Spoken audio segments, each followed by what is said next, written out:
Hello, everyone, and welcome to the 12 Days of Canva, day 6, I think. Yeah, day 6.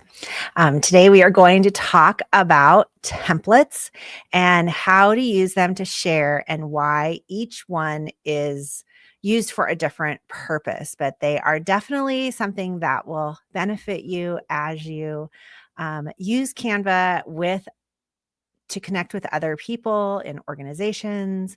Um, so I'm going to share my screen and we are going to begin. And yes, I came a little early today because I have another meeting at the top of the hour. So if you didn't get the memo, um, you'll have to just watch the replay. So here we go. All right, here is the Canva image. And so I just opened one of my images, one of my canvases to show you. And I wanted to show you quickly just a little tip in how to navigate your downloads or even navigate what you are, all the different documents or all the different designs in your one canvas. So if you look up here, it says page 1. And when you share it or when you download it, this graphic is going to be called number 1. And then this graphic would be called number 2 if you do not name it.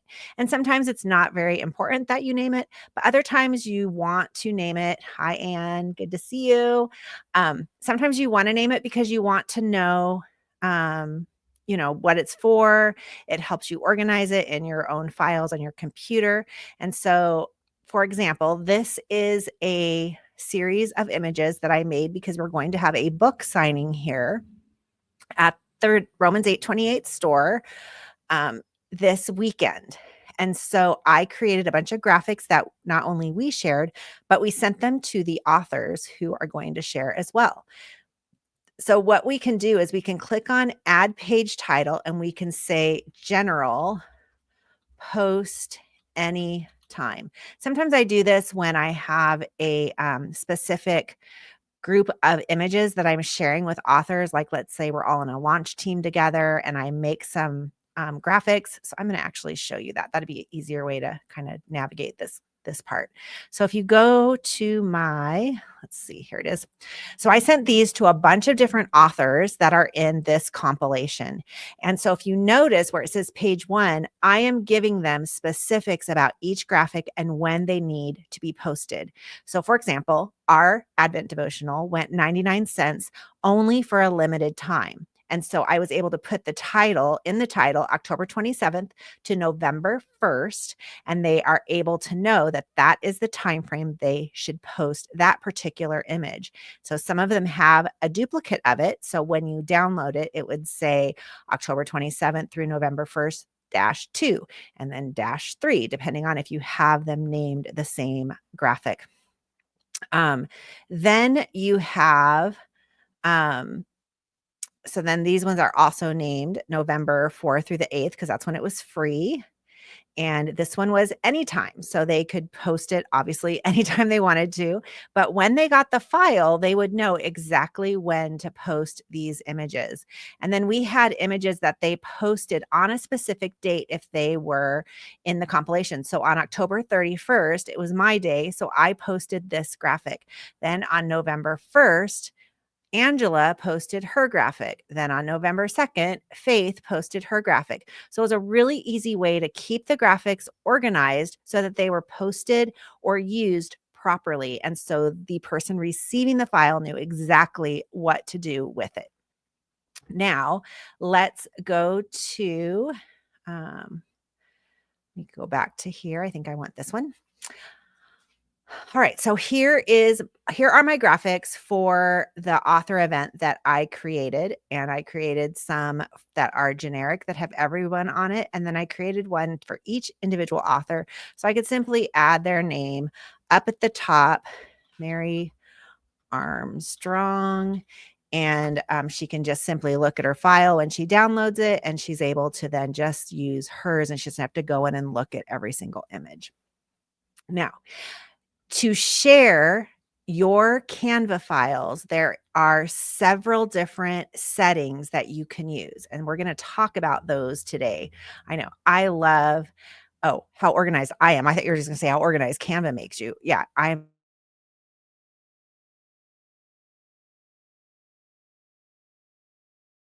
organized. Okay. When you click share, there are several different kinds of templates that you can choose from. And I'm going to go through and give you an example of how you would use each one and what it's for. So the first one is right on the share page, and it is called the collaboration link. And it's right here. You can see collaboration link. I'm not sure if it's in the free version, but it's definitely in the paid version.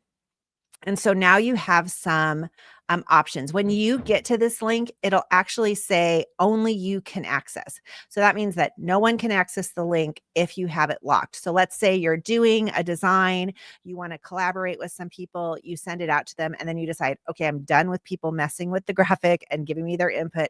I'm going to lock it again. So that's where you would use that navigation for when you want people to access it and then when you don't want it. So when you say only you can access, the link that perhaps you have sent out no longer will work. So why would you use a collaboration link? This would be if you're creating graphics, posters, flyers, documents, a PowerPoint presentation or keynote presentation, and you're using Canva to present. You would use it so that maybe someone else can speak into it. So let's say you're teaching a class together and you create the background of the power or the presentation, and then you send them this collaboration link by simply changing this to anyone with the link and then say copy the link. And then you can have them click in. They can go directly into your Canva file. So it becomes live and they can also start editing.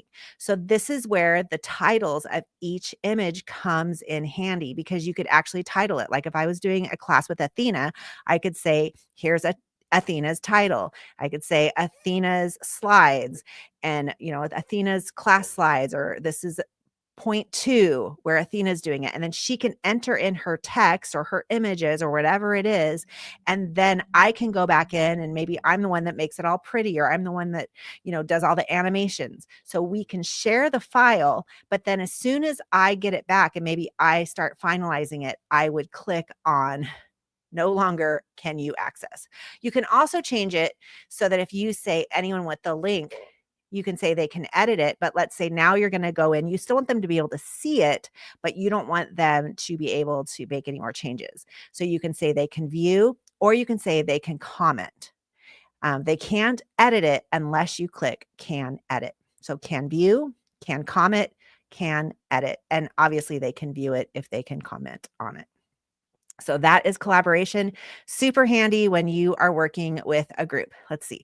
And do they see only the design you sent them? I should show this so you can all see. Do they see only the design you sent them? Let's see. Do you see only the design you sent them a link, or do they see all your designs? They only see the design you sent. So they can't see into your Canva creations. They can only open the link that you have sent, the actual, but they can see every image in that link. All right, the next one is when you click on share, you're going to have all these buttons down here, and I'm going to just go right to see all so that you can see all of them and know which ones we're going to use. So the next one is a brand template, and a brand template is somewhat like collaboration. It's not a live document, but you are sharing it with them and they can make changes. But in a brand template, you can actually lock some of the images so that they can't change or manipulate them. For example, if you make a logo, if you make something that you want to stay stagnant, they can tweak the design and the elements that are not locked, but they can only make those changes. They can't change the actual branding that you're putting on there or the coloring that you decided to use if you lock that. So it does save time if you're trying to have a bunch of people maybe like make you made the main graphic and you're like, put your image on here and use this for your advertising in your location or for this event that we're all doing together, but yet you can put your own information on it, but it still stays branded properly. So that is what a brand template does. I really don't use it very often, so I don't have a ton of experience with that one. The next one is public view link. The public view link is a read-only version. So viewers can see the designs, but they can't edit it or make changes to it. So this may be something you show if you're working in a group and you just want to let them see what you're doing, or say, this is the graphic that's going to be going out, you can send them the link. They can look at it. And then if they want to make any suggestions, they can do that, obviously, but they cannot make any changes. So that's a public view link. And then the final way to share is a template link. Template links are pretty amazing, and we'll probably do some training on this more in AMP Academy or Redemption Press University, formerly known as. We will be really looking at how to leverage template links to even bring in additional income, to really help build your business, whether it's your ministry or your book business or your speaking ministry. There are some amazing things you can do with template link. And so a template link is something where you can create the gist, you can create the general idea, you can create the designs, but they can click on it. It then becomes part of their Canva designs, and now they can use a template in order to create whatever they want. So it doesn't have anything locked, so there isn't any places for them not to be able to make changes, because they get the template. And I use this one all the time. I have authors send me like different designs that they've made, or maybe an idea for their book cover, fonts that they like, so that I can get it and then I can manipulate it to the sizes and specifics we need as a publisher. So it's a great way to share your ideas to someone who can then maybe enhance them for you, or perhaps you're using it as a product that you want to sell and people can then go in and make their own graphics. So those are the different ways to share your Canva designs, and they are super beneficial. So make sure that you really have an understanding of them, because oftentimes I will say to someone, please send me a template link, and then they send me a public view link thinking that they're going to send me a link that I can actually share. And then be careful not to send a collaborating link if you are not wanting someone to be in your actual Canva files and make changes.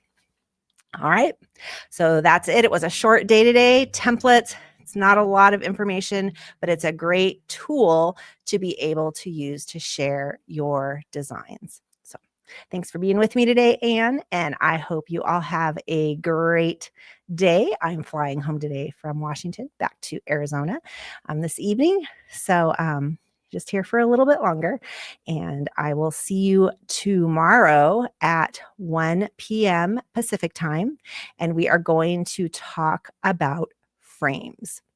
So hope to see you all then, and hope you all have a great day. Thanks for being here.